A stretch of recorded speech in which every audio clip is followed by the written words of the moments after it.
Hi, my name is Daniela, and in this video I'm going to talk about affectivity. So the first 3 lines, I also always like to talk about the story of getting out of bed.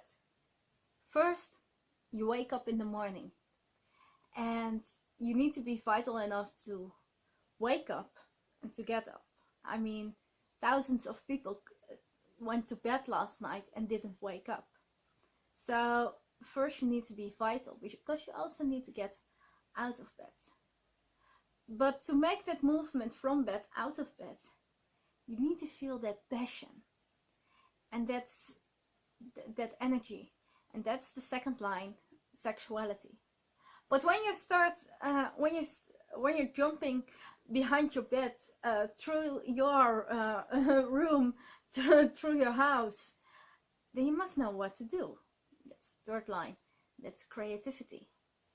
And the fourth line is a little bit different, because it's the first line where you are in contact with other people.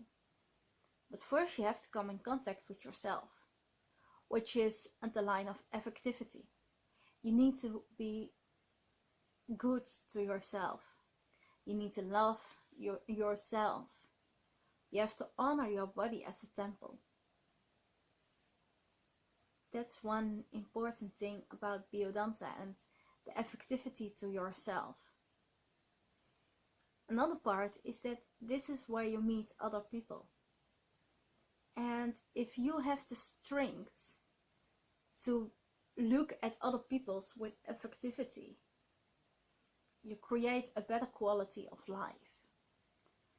And one of the sayings of Rolando Toro is that human is the only animal that looks to its own species in different races and different types.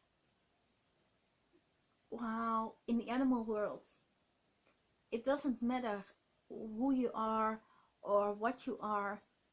When you need protection, you will receive it.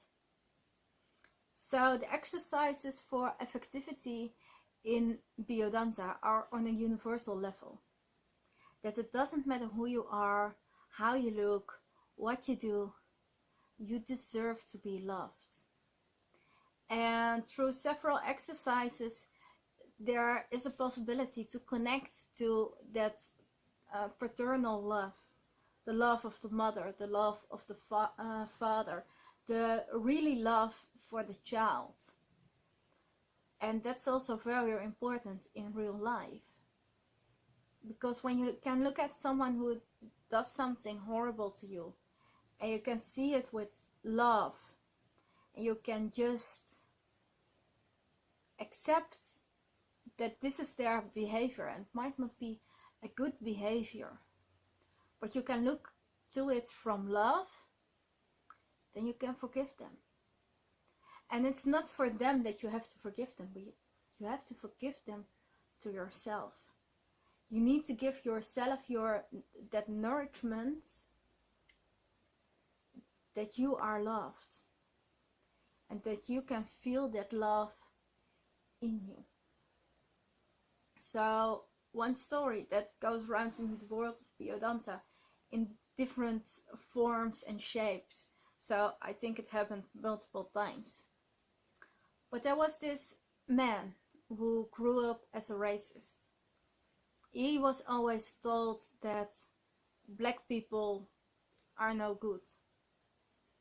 So in Biodanza there is an exercise where your eyes are closed and people just hug you, or people give you a nourishment. But when that exercise ends, you stay with that person. So the man who grew up as a racist, he had his eyes closed, and he felt this gender loving touch of another person, and he had tears rolling off his eyes because he felt so loved. And when he opened his eyes, he noticed that the man in front of him was black. And he couldn't believe that what he's been taught since he was a child, that it made such an impact on him now. And that when he went to his core, he felt that his beliefs were wrong, because he felt loved and he couldn't make the difference between any other person in the room. So he cried a little bit more, and with that experience he could change his life. And that's how Biodanza changes life during classes. And that's how you can incorporate this into your own life, because you deserve the love and you deserve the peace of letting things go. And by doing this in Biodanza, you can look at this in a universal level to everything that happens around you. And this week I heard a beautiful quote that happy people don't hate because they are happy. And the same thing goes for love. When people are full of love and they can embrace life with affectivity, then they don't hate. So that's one of the reasons why Rolando Toro developed Biodanza, because he couldn't believe what happened in World War II, and this is the way we can prevent it to happen again. So I hope that me with these videos will help you go to a Biodanza class, so we can spread the word of Biodanza and make this world a better, loving place with affectivity for every human, every animal, and nature itself. Thank you for watching this video, and I speak to you next time.